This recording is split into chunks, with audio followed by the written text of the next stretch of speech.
नमस्कार, आप देख रहे हैं निशान निवास और मैं हूं आपके साथ रिया। आज कोर्ट से आम आदमी के लिए राहत भरी और सख्त खबरें। एक और सुप्रीम कोर्ट ने खराब सड़कों पर टोल वसूली पर सरकार को फटकारा और गिरफ्तारी के नियमों को बदला, तो वहीं दूसरी ओर छत्तीसगढ़ और मध्य प्रदेश हाई कोर्ट ने बच्चों को शिक्षा के अधिकार को सबसे ऊपर रखते हुए अपने सपनों को पूरा करने की पूरी व्यवस्था करने का भरोसा किया। आइए जानते हैं इन बड़े फैसलों पर कोर्ट की अहम टिप्पणियां। सुप्रीम कोर्ट के आज के बड़े फैसले और टिप्पणी। सुप्रीम कोर्ट का पहला फैसला, खराब सड़कों और टोल वसूली पर फटकार। सुप्रीम कोर्ट ने नेशनल हाईवे पर हो रहे हादसों पर सरकार को कड़ा संदेश दिया है। कोर्ट ने कहा कि जब लोग टोल टैक्स दे रहे हैं तो सड़कों पर गड्ढे क्यों हैं? सड़क को अच्छे से मेंटेन रखना NHAI यानी कि national highway authority of India की जिम्मेदारी। सुप्रीम कोर्ट ने इस फैसले पर क्या टिप्पणी दी है, चलिए वो भी आपको बताते हैं। कोर्ट ने कहा कि सड़कों के किनारे जो अवैध ढाबे बन गए हैं वो भी दुर्घटना का कारण बनते हैं। कोर्ट ने सरकार से पूछा कि सड़कों की मरम्मत और अवैध ढाबों को हटाने के लिए क्या किया जा रहा है। सुप्रीम कोर्ट का दूसरा फैसला, गिरफ्तारी के नियमों पर ऐतिहासिक बदलाव। सुप्रीम कोर्ट ने एक बहुत ही जरूरी नियम बना दिया है। कोर्ट ने कहा कि अब पुलिस किसी भी व्यक्ति को जब गिरफ्तार करेगी तो उसे गिरफ्तारी की वजह लिखित में देनी होगी और ये वजह उस व्यक्ति को उसकी अपनी भाषा में समझानी होगी। सुप्रीम कोर्ट ने इस फैसले पर क्या टिप्पणी दी है वो भी आपको बताते हैं। ये नियम आपकी व्यक्तिगत आजादी की सुरक्षा के लिए है। अगर पुलिस आपको बिना लिखित कारण बताए गिरफ्तार करती है तो वो गिरफ्तारी अवैध मानी जा सकती है। ये नागरिकों को एक बड़ा संवैधानिक अधिकार देता है। चलिए अब छत्तीसगढ़ हाई कोर्ट के आज के कुछ बड़े फैसले और टिप्पणियों पर नजर डालते हैं। छत्तीसगढ़ हाई कोर्ट का पहला फैसला, शिक्षा को लेकर एक महत्वपूर्ण टिप्पणी।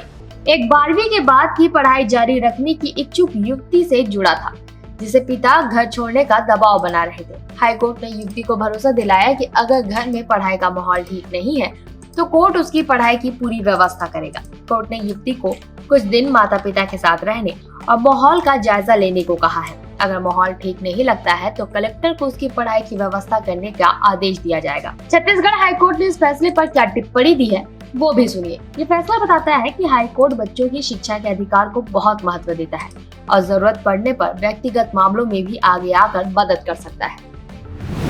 छत्तीसगढ़ हाई कोर्ट का दूसरा फैसला, न्याय वितरण प्रणाली को मजबूत करने से संबंधित। हाईकोर्ट ने जिला एवं सेशन कोर्ट बलौदाबाजार में नए अतिरिक्त बार रूम का वर्चुअल उद्घाटन किया है। साथ ही 3 नए सिविल कोर्ट भवनों भाटापारा, सिग्मा और कसडोल में भी आधारशिला रखी गई है। छत्तीसगढ़ हाईकोर्ट ने इस फैसले पर क्या टिप्पणी दी है, चलिए बताते हैं। वकीलों और कोर्ट से जुड़े लोगों को काम करने के लिए बेहतर सुविधाएं मिलेगी और इन जगहों पर न्यायिक प्रक्रिया को और मजबूत किया जाएगा। चलिए अब मध्य प्रदेश हाई कोर्ट के कुछ बड़े फैसले और टिप्पणियों पर नजर डालते हैं। मध्य प्रदेश हाई कोर्ट का पहला फैसला, शिक्षा के लिए भागी नाबालिग को कोर्ट का सहारा। एक 17 वर्षीय युवती जो IAS बनना चाहती है अपने पिता के शादी के दबाव और पढ़ाई न करने के कारण घर छोड़कर चली गई थी। हाई कोर्ट ने युवती के जुनून और इरादे की सराहना की। कोर्ट ने निर्देश दिया कि अगर उसे घर पर पढ़ाई का सही माहौल नहीं मिलता है तो प्रशासन उसकी रहने और पढ़ाई करने की पूरी व्यवस्था करेगी। ये फैसला बंदी प्रत्यक्षीकरण याचिका पर सुनवाई के दौरान लिया गया, जहां युवती ने पिता के साथ जाने से मना कर दिया था। मध्य प्रदेश हाई कोर्ट ने इस फैसले पर क्या टिप्पणी दी है आपको वो भी सुनाते हैं। कोर्ट शिक्षा के अधिकार और महिलाओं की स्वतंत्रता को कितना महत्व देता है। कोर्ट ने साफ संदेश दिया कि बच्चों को उनके सपने पूरे करने से रोकने वाले दबाव को बर्दाश्त नहीं किया जाएगा। मध्य प्रदेश हाई कोर्ट का दूसरा फैसला, वकीलों को सख्त चेतावनी। वकीलों द्वारा एक उच्च न्यायालय के न्यायाधीश के खिलाफ अपमानजनक याचिका दायर करने का ये मामला सुप्रीम कोर्ट में भी चर्चा में था, लेकिन इसका संदेश वकीलों के लिए महत्वपूर्ण है। कोर्ट ने यह स्पष्ट किया कि न्यायपालिका की गरिमा बनाए रखना वकीलों का कर्तव्य है।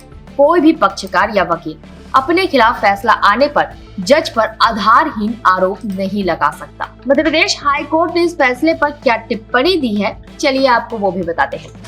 हाई कोर्ट और सुप्रीम कोर्ट ने इस प्रवृत्ति पर कड़ी निंदा की है। कोर्ट ने वकीलों को चेतावनी दी कि वे भविष्य में किसी भी ऐसी याचिका पर हस्ताक्षर करने से पहले सतर्क रहे जिसमें न्यायाधीशों के खिलाफ आपत्तिजनक टिप्पणियां की गई हो। आज न्यायपालिका ने साफ कर दिया कि चाहे खराब सड़कों का मुद्दा व्यक्तिगत आजादी का या शिक्षा का अधिकार, आम नागरिक का हक सर्वोपरि। वकीलों को भी न्यायपालिका की गरिमा बनाए रखने की सख्त हिदायत दी गई। ऐसी तमाम बड़ी खबरों से अपडेट रहने के लिए बने रहे निशानेबाज पर।